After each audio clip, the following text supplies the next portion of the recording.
जवाब दीजिए सामाजिक मनीष न्याय जी, की ये जीत तो है। भाई ये तो आरजेडी, ये तो लालू प्रसाद यादव के संघर्ष की प्रश्न ही जीत नहीं है। था। आप कहां से इस पर क्रेडिट लेंगे?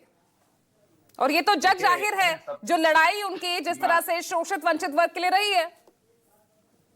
देखिए, सबसे पहले तो हम देश के प्रधानमंत्री जी को बिहार की तरफ से आभार प्रकट करते हैं, क्योंकि जो रास्ता आदरणीय नीतीश कुमार जी ने बिहार में अपनाया और देश को जो रास्ता दिखाया, वो देश के आदरणीय प्रधानमंत्री जी ने अब पूरे देश में जातीय जनगणना कराने की बात उन्होंने कल ही cabinet committee on political affair से उसमें ये प्रस्ताव पास हुआ।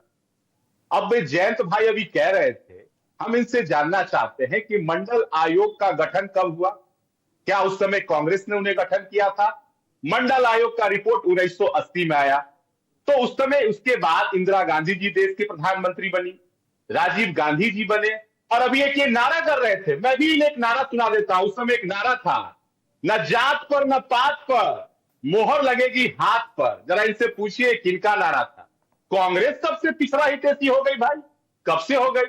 और हमारे नेता आदरणीय नीतीश कुमार जी तो 90 से ये मांग करते रहे, और 94 में हमारे पास तो एक वीडियो है कि आदरणीय नीतीश कुमार जी सदन में बोल रहे हैं कि 1931 के बाद देश में जातीय जनगणना नहीं हुई है, एक बार जातिगत जनगणना होनी चाहिए और ये सबको पता चल जाए किनकी कितनी जाति है और उस हिसाब से जाति के हिसाब से लाभ मिल जाए। दबाव में फैसला लिया क्या? आपका दबाव था क्या? सुनिए, मैं बता, नहीं दबाव की बात नहीं, मेरी पहली बात सुन लीजिए।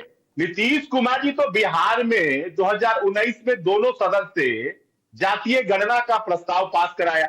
उस समय तो राष्ट्रीय जनता दल और कांग्रेस के लोग विपक्ष में थे।